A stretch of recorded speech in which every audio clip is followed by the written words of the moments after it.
Bienvenidos, a lifestyle of smiles, the exhilarating YouTube journey of a daring American father who's made the leap to start anew in the Dominican Republic. Dive into a world where cultures collide as he explores the rhythm of island life, learns the language, aprendiendo español, and embraces the thrilling dating scene. From the lively calles of Santo Domingo to the tranquil playas, every episode is an adventure.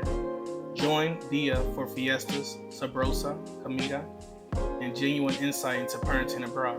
This is Hey, what's going down? It's Day Idea. Thank you for checking back in. And on this special video, we're gonna have a moment of honesty and we're gonna call it Truth Be Told. And that's because I'm explaining to you how and why I ended up becoming an expat. And today we got Caoba cigars. This is actually the cognac flavor. It's pretty good. It's a Dominican brand.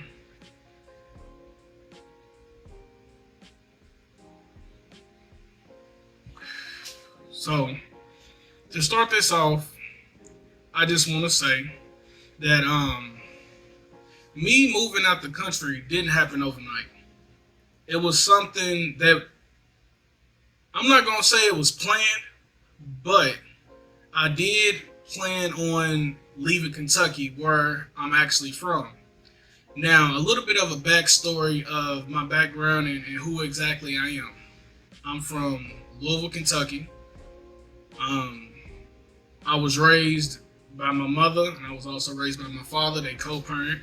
I was a Marine at one point, and this is exactly where I'm going to start at.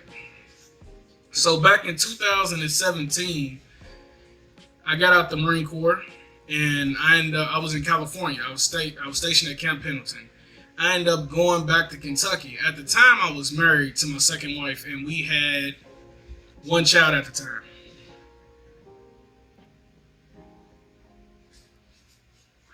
Now, me and her wasn't together, anything like that. We were separated, going through whatever we go through. We know how it is in the United States when it comes to marriages and relationships and stuff like that. But when I got back, we ended up having another daughter the year after.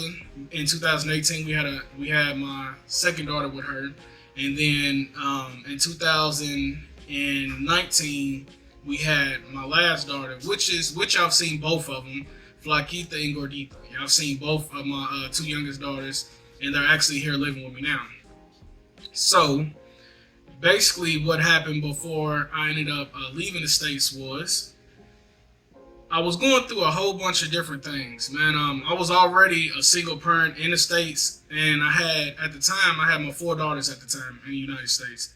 And I was working and doing two jobs, man, and I got tired of working so much, having to find babysitters and daycares and stuff to pay for just so I can go back and forth to work to afford my way of living. And at the time, man, I was paying $1,300 just to live in a house on the shack. I mean, excuse me, I was paying $1,300 just to live in a shack, a little house on the hill, and that was just rent. That didn't include utilities, furniture, Wi-Fi, security, anything. And I had two vehicles. Well, one of the vehicles, I was paying for two vehicles. One of the vehicles, my now ex-wife it was actually one of the ones I had got for her and was paying on it and stuff like that. But we'll get into exactly what happened to these vehicles. And like I said, at the time, me and her, we wasn't together, but our bills was intertwined, and I was the one that's paying all the bills. She was coming and going, doing whatever it is that she do. And like I said, I was a single parent at the time. And I got to the point where I was like, well, I'm going through a divorce. And I was like, man, I'm tired of, working 6 days a week, only having Sunday off. And on my Sundays, I would sleep. I was very tired of that. And I wasn't able to spend a lot of time with my children, even though I was at home with my children all the time and working and coming back and forth and stuff like that. The problem with that was is that I wasn't able to spend quality time with my children.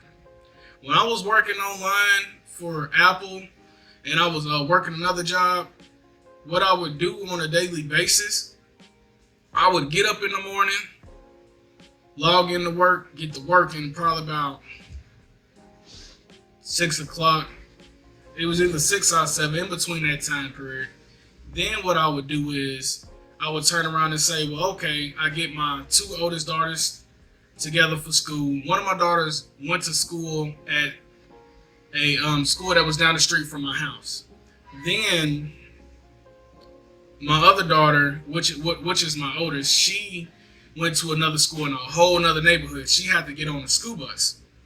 So what I would do is I would put my customers on hold when I would have to run my daughter down to school in the morning. They'd be on hold for no more than 10 minutes. It wasn't like, you know what I'm saying, I left them on hold for a whole hour. But I'll leave my home for about 10 minutes so I can run my daughter down to the school and then take my other daughter to the bus stop because one of them had to be at school at 9, and then my daughter that got on the school bus, she had to be on the school bus at 8:30. So I would do that. Then I'd rush back into the house and get breakfast and different things like that together for my 2 youngest daughters. Once they got up and they would eat their breakfast and they would calmly just sit down and play games and watch TV and stuff while I'm on the computer talking to customers. About time, lunchtime would come, I would have a 15-minute break. And then on my 15-minute break, I would make them lunch, but I would also start prepping for dinner time for once my oldest daughters got home, and so everybody can come in and eat and then, carry on with the evening. And after so long of doing that, it would become, I want to say, more or less, it was like a never-ending routine. And I never had enough money to take my children out on weekends, to the skating rink, to the movie theater. I didn't have money to just do the small things like going to the store and like getting your child ice cream. Like, when I look at it and I think about everything that was going on back in that time, it kind of makes me feel a certain type of way because I was living like that for a very long time. And always having to tell my children, like, no, we can't do this right now. And, coming up with an excuse for this and coming up with an excuse for that. All because I was working 2 jobs and still wasn't making enough money to be able to enjoy life, enjoy time with my children. We had enough money to pay all the bills on the first of the month and then be broke for the rest of the month and play, figure it out, basically, and that's a lifestyle that a lot of us in the United States have become accustomed to. And I grew up living like that. Grew up in the projects, Park Hill projects to be exact.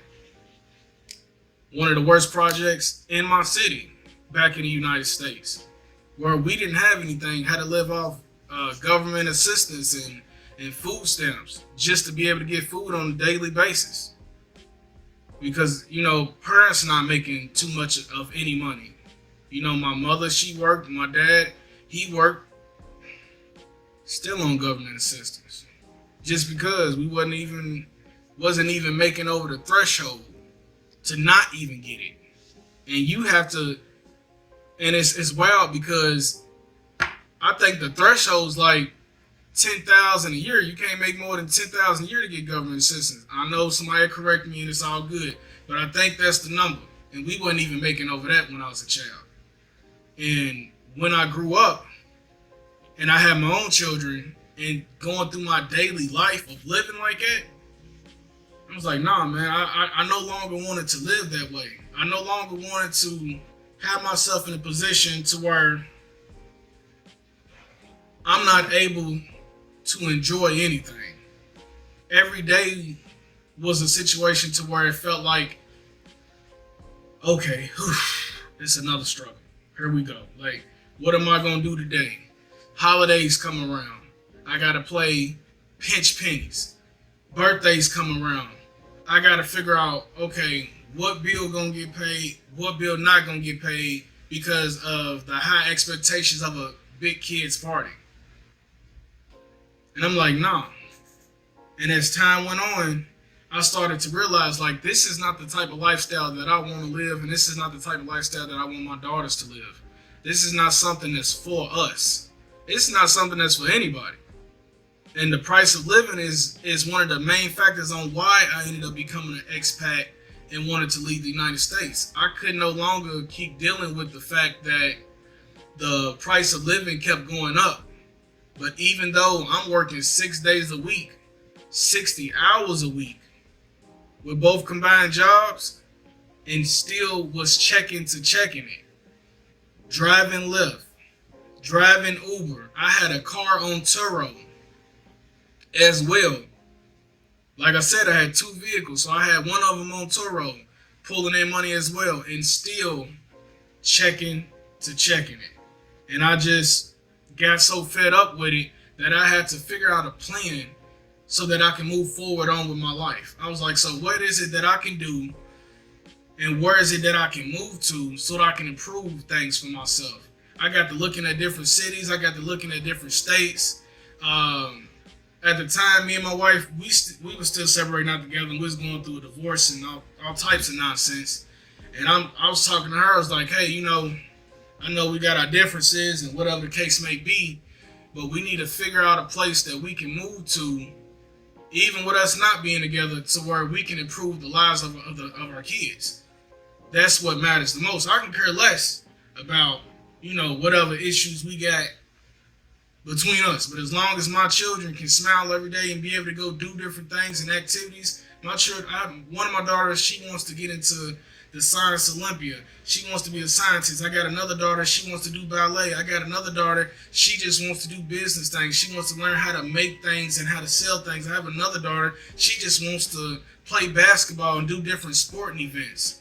And me Gordita, she just wants to cook everything. She want to go to cooking classes. And all of these different things I love, and they're so positive, but I didn't have the money or the resources to give that to them. My rent, $1,300. Car insurance, $600.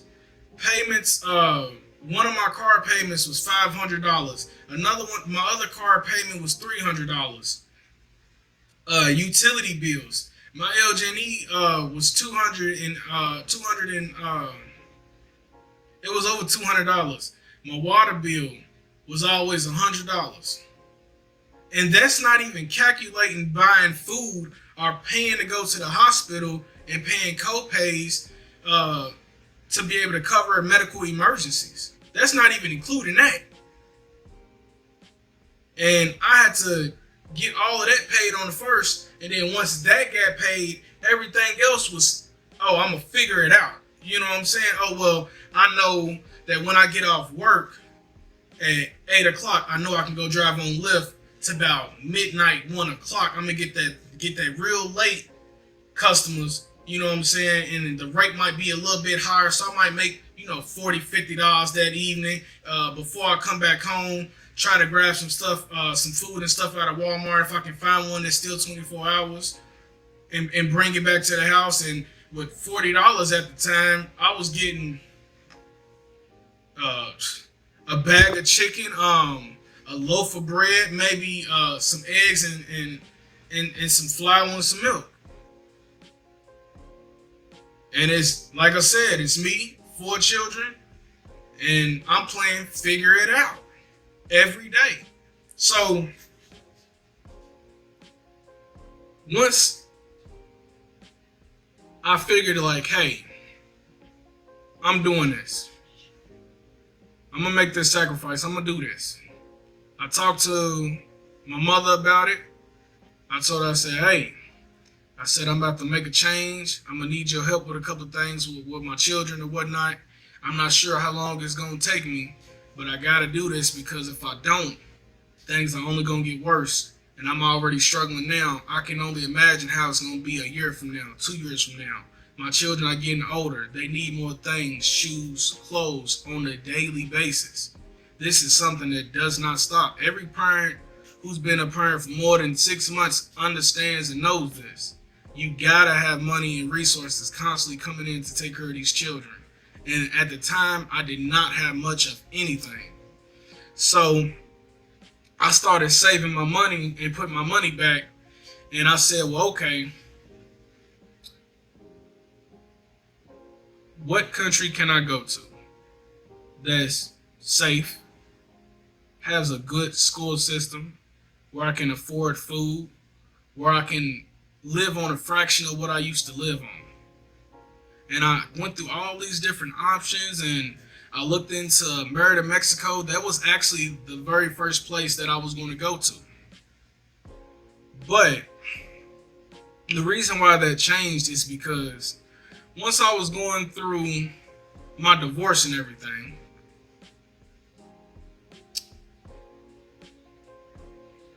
I had to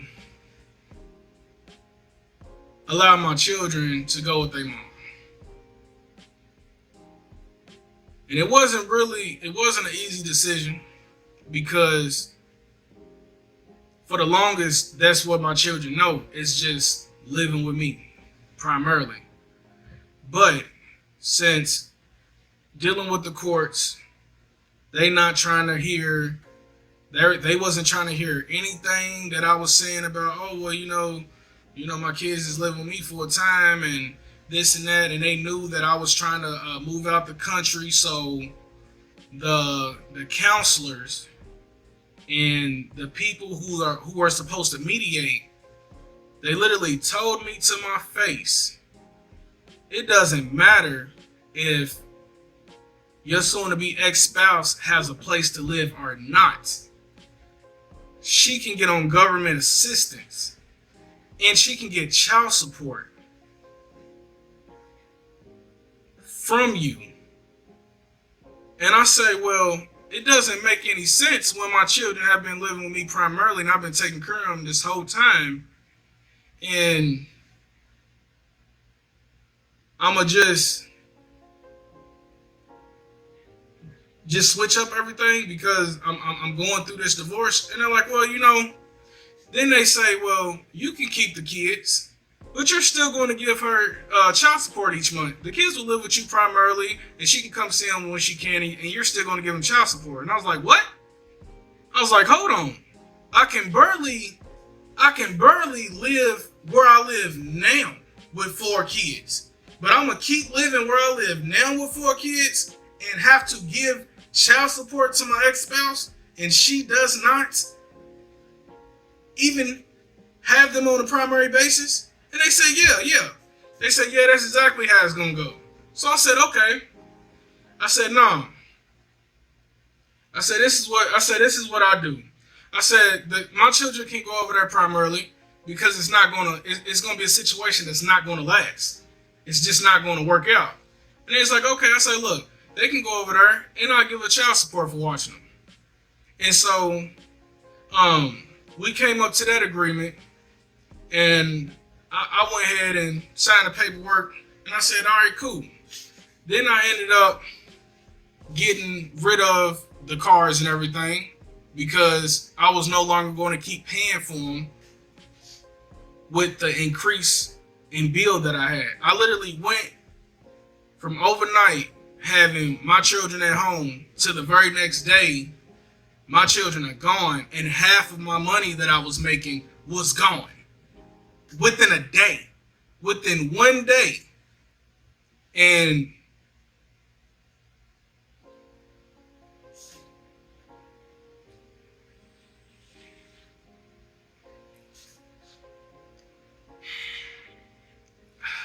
that was truth be told, man, that was a shot in the heart to me, because I have been working hard to take care of my children a certain type of way, to keep them away from certain types of influences, so that my children don't grow up the way that I grew up, around a whole bunch of negativity and thinking certain things where they sexualize children, they allow children in grown folks' business, they allow children to do things that they shouldn't be doing. I grew up that way, and I didn't want my children to be in the same environment, and I knew that was what was going to happen. So once I got out the house I was in, the cars was gone. I didn't have nowhere else to go. I had half the money that I had, and I was contemplating a lot of different things. And I was like, well, I'm not going to go to Murder, Mexico because I don't have my children with me right now. And I was like, well, I'm going to go over to Turkey. I was going to school at the time online. I was like, well, I'm going to go over to Turkey and do this culture immersion thing. And I'm going to go holler at Ashley Tarkin, starting my new life. And at the time, I was balding real bad on the top and everything. And I was like, well, I want to make a change. I want to start doing different things, and I want to look different. I want to become healthy, and I want to be a better me, for my children and everything. And I need to get my stuff together so that I can be ready when it's time for them to come home. And so I did. I went to Turkey. I did my immersion program, but didn't stay long because I got my hair transplant, and then a day after my surgery, I get a call from the U.S. and it was like, hey, we need you to come back. And I was like, what you mean? Because I'm on my way to Amsterdam right now, and once I get to Amsterdam, I got to be there for a couple of months for the program. They're like, no, you need to come home right now. There's something very wrong. And they was telling me that it was a family member of mine who was currently passing. And it's a very important person in my family. It was my grandmother's youngest daughter. And she was a very, very important piece of our family. So I had at the time, like I said, I was just now getting out of surgery the day before, and I had a lot of different things going on in my mind, and I had a lot of different mixed emotions. So I made my way back to the States.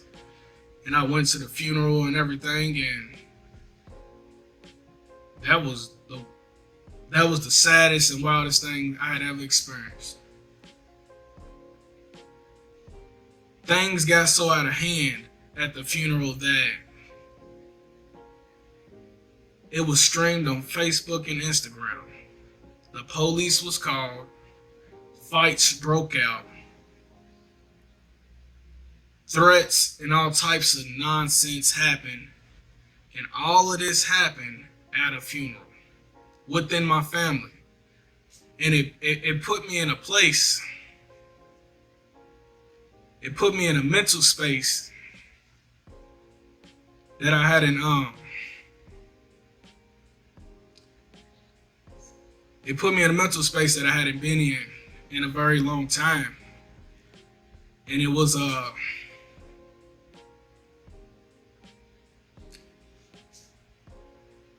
something hard to deal with. So I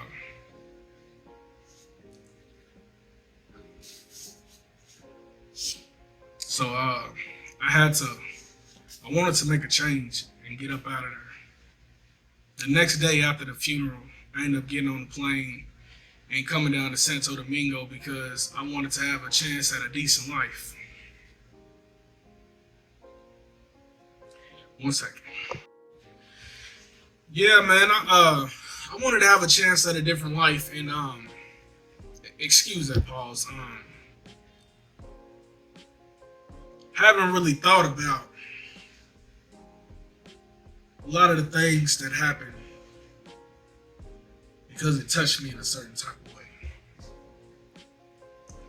But I came to Santo Domingo because I wanted a chance at a decent life, and I didn't want to deal with being on the North Coast. I was like, nah, it's not really for me. I've heard a lot of things that go on up there, and it's not really my type of style. So I came down here. I had a consultation with a couple of the guys that lived here, and I was like, well, can I come down there and actually have a decent life and it not just be party every day? I have children. I want to do something different. They're like, yeah, they got all those different things, and the Santo Domingo's not like that. And they was right. Santo Domingo's not like that. It's it's very safer, and it's a normal way of life. You doing everything you would have done back in the United States. So, with that being said, once I got here, the very first thing I needed to do was sign up to go to school. I wanted to learn the language immediately. I want to start learning the culture. And so I did. And I got signed up. I ended up finding me an apartment. And I ended up getting a really good deal on it.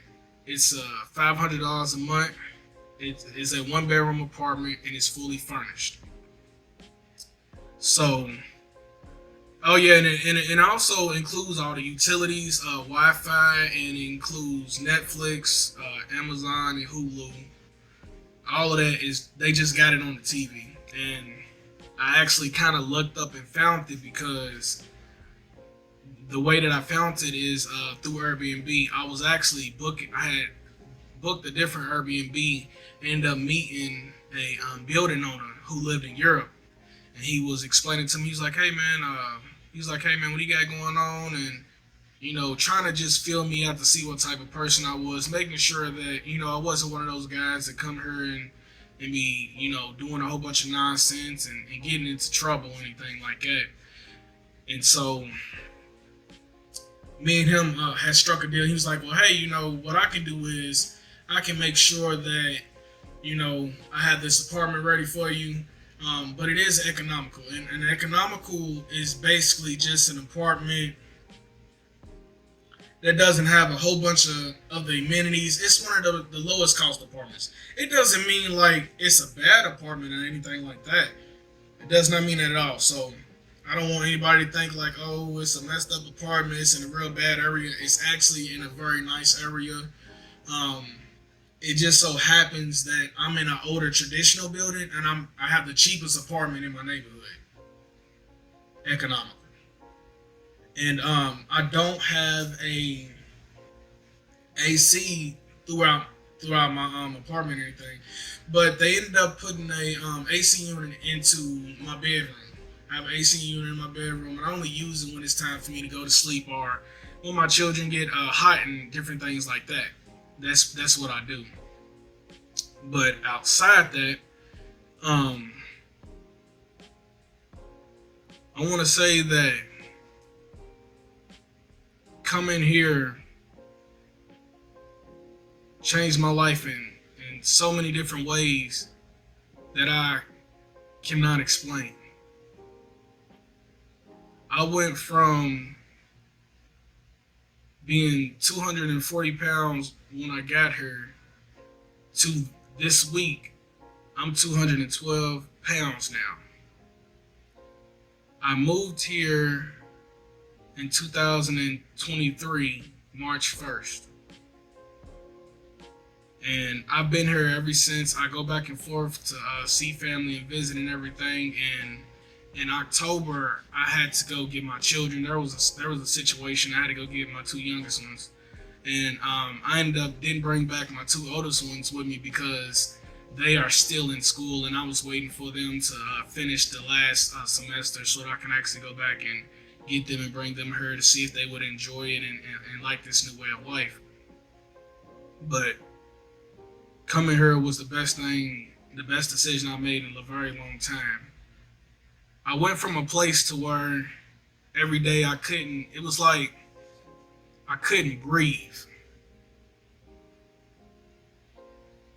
It's like I always had a whole bunch of pressure in my chest, and I never understood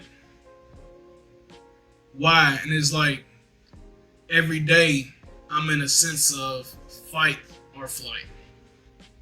Not sometimes, but all the time. Every day I was in a sense of fight or flight, and there was nothing that was changing that.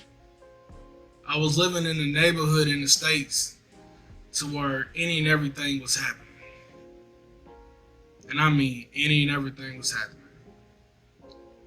I had security cameras everywhere, chains all over my doors, chains on my fences, just because those types of things was happening. I had people trying to break in my home while I was there. While my children are sitting in the living room playing, people trying to kick in the front door. And I didn't want to live like that no more, man. And I know some people will see my tattoos and be like, my tattoos tell a story. And I've been on both sides of the law, good and bad. And that's no longer a lifestyle that I live anymore. It's not a lifestyle that I want my children to be accustomed to anymore, because I grew up in that lifestyle. I was born in a sense of chaos and stress, and that's all I knew. That's the only thing that I could comprehend is violence. And once I became an adult and I went to the military, I realized that this isn't normal. People don't live like this in other cultures, in other societies, in other classes.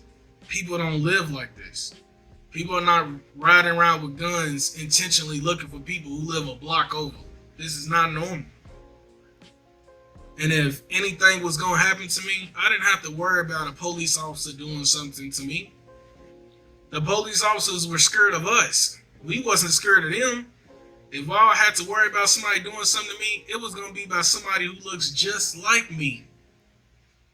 Probably somebody that I personally knew. We all know how it goes in the United States, and we know everybody play for keeps, and it's not a game. So that's why I say moving here was the best thing for me, because I don't have to worry about police officers. I don't have to worry about people here targeting me for no reason. There is chance for, unsuspected things to happen. It's always those chances no matter where you go. But in the United States, that was a guaranteed thing to happen to me. It was guaranteed. I remember having to teach my daughters at a very young age what gun sounded like. Because people would come through my neighborhood and they would shoot the neighborhood up, going at it with other people that looked just like them. I remember when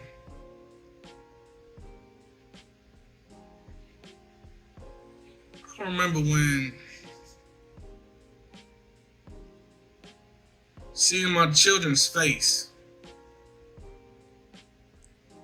and how scared they would be when they would hear gunshots going off randomly. Not knowing to run upstairs or to run into the basement, and having to teach my children to get down on the ground. That's the lifestyle I lived as a child. That's not something that I wanted my children to. I never thought that the issues and problems I had as a child would be placed upon my children. I never thought that. Having to teach my children that are in school that if somebody comes in with a gun, what to do.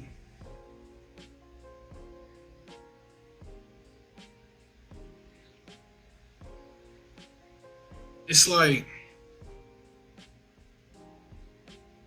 the children ain't safe. It's like the children are not safe. They're not safe from violence. They're not safe from sexually explicit things. They're not safe in their own homes. Because depending on where you live at and how much money you have is going to dictate your safety, and it shouldn't be like that. Who wants to live like that, man? And I no longer wanted that to be a part of my life, my children's life, and I wanted something better for them. I wanted a better way of life. I wanted to have fresh organic food. I wanted to be able to take my children out and enjoy life and enjoy a good time. With me living here and having my daughters, I can take them to the movies once a week. We go skating every other week. We go out to the kids' parks every week. Going to the grocery store, there's no stress when I go to the grocery. I don't go to the grocery store anymore and get on my phone and go, how much overdraft do I got today? Oh, damn, the account's negative. Hold on. Let me check my pockets. I got a couple of dollars. I don't have to do that no more. Like, that was the only reason why I left the States. Because of safety, cost of living, and the quality of living. Just was no longer good. And I was in the military for 7 years straight. And when I went to the military, things were so far different for me and my family, and me and my children, my two oldest daughters. When they was living in the military and was living on base, I didn't understand how much life outside of base had changed so much and had became so different.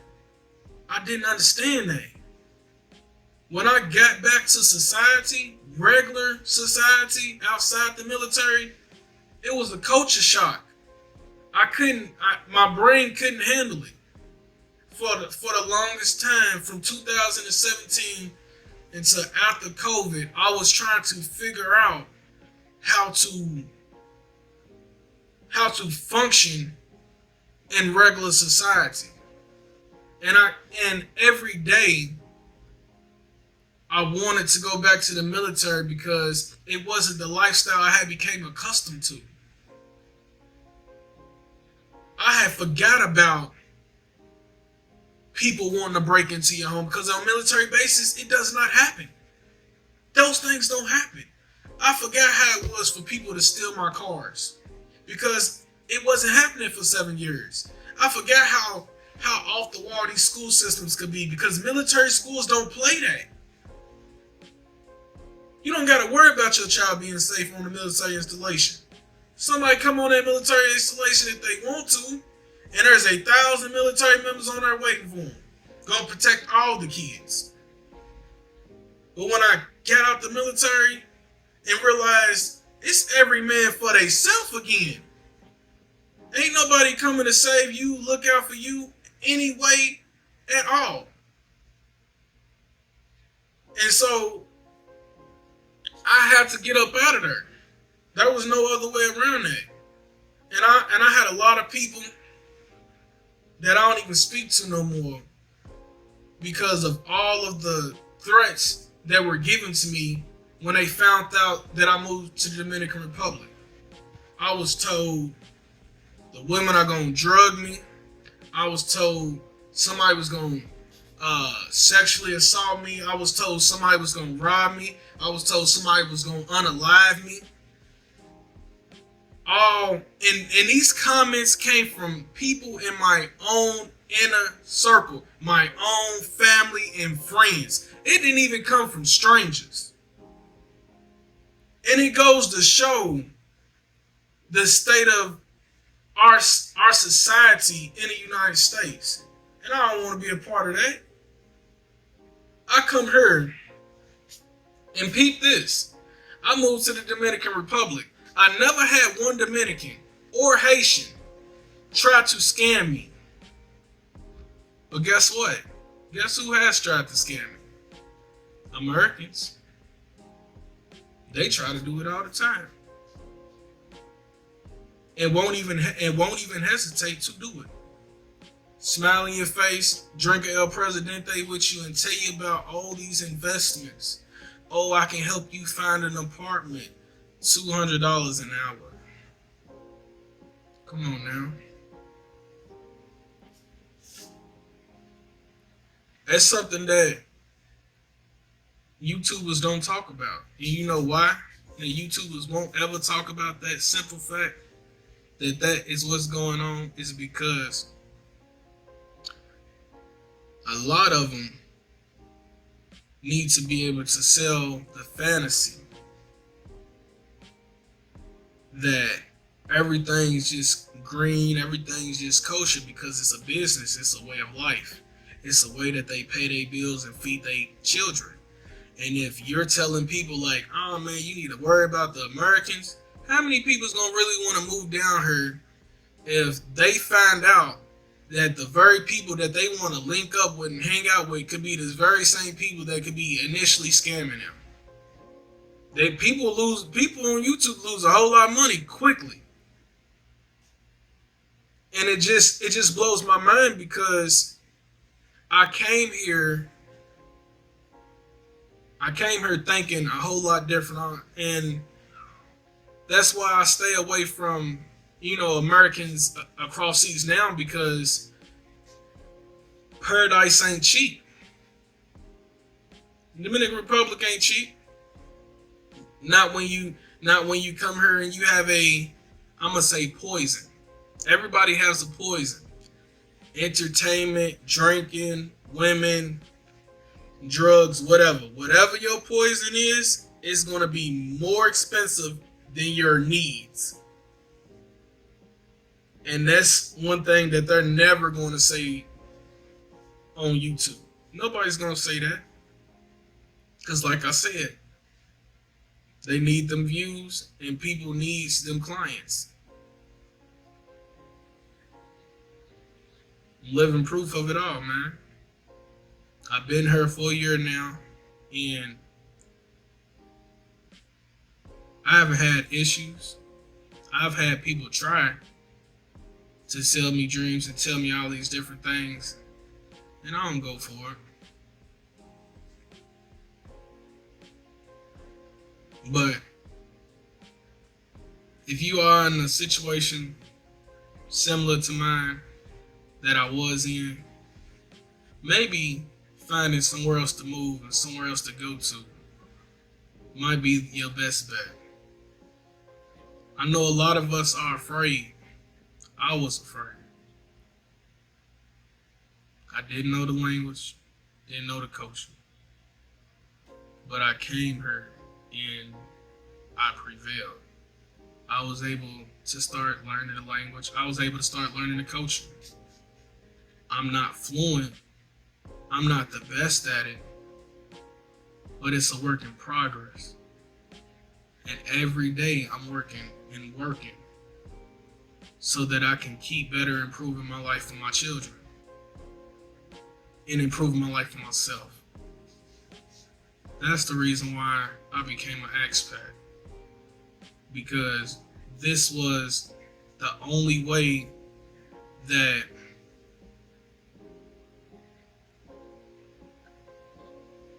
I can make it and still live a decent life. Like I said, man, we can go and enjoy stuff now. We go to the beach. We travel around the island. Wherever place they want to go eat, we go eat at once a week. We eat home-cooked meals 3 times a day. And that's because I do cook. And in my other videos, I do explain that I do cook often, and I do have a housekeeper because it is more affordable to have one, and she helps me out. She cooks and cleans every day, and she keeps things together for me in the house and does my children's hair. She does my hair. She pretty much does anything and everything that I need done. Minus the sexual situation. It's all professional, and here, if you're a single parent, you can make it better here than in the United States. You can have somebody that comes over and does all the cooking and cleaning on a daily basis, literally on the daily basis. I don't have to cook or clean anything if I don't want to. because my housekeeper will do it. If I need to run around town, it's a couple of dollars on Uber. When I go to pay my children's co-pays when we go to the doctors, I usually only have to pay about $5 to $10 because we have a Humano plan that covers up to 90% of all consultations, and then it covers 100% of all emergencies and surgeries and medications and anything like that that could happen to you while you're here. It covers that all the way. But just stopping in at the doctor and only have to pay $5 or $10, it's amazing. You know what I mean? In the United States, I remember having to put off doctor's appointments and shot appointments because I used to be like, okay, well, how much is it gonna cost? Ooh, it's gonna be $100 per child. Whew. Okay, can I give you a call back and set the appointment? And then I don't call back until a month later until I got the $400 to send out my children to get the shots because I didn't have it. And right now, I make less than what I did in the United States, but I live better here than I've ever lived in the United States. I thought when I was in the military I was living good. No. Nah. My military life doesn't even scratch the surface of my life in the DR. To see my children's face when we get on the metro, it's the train system, and they're excited and they're happy. When we go over to the malls, they're excited. When we go to the beach, smiling and happy and doing things, man, that I used to always tell them, oh, well, I'm gonna have to see, and daddy's gonna have to figure it out, and don't worry about it. And we know all the excuses we tell our children. Well, we just ain't got the money to do it, but we can't look our children in the face and say, well, daddy just ain't got it. And that used to tear me up, man. It used to tear me up inside. I couldn't. It was hard to handle, man. And I didn't want to keep going that route. I couldn't do it no more, man. I had to do something different. Because if I didn't, I don't even know where I'd be at if I didn't start doing something different, man. So her in the DR has saved my life. Because I was really contemplating on doing extraordinary things so that I could have a better quality of life. Even if that means going back on the other side of the fence to get money. And I didn't really want to go down that route. So I figured I'd try to find my way across seas first. And if it don't work out, hit them streets running. But thank you for tuning in for part of the I'll see y'all later. Thank you for sliding with me.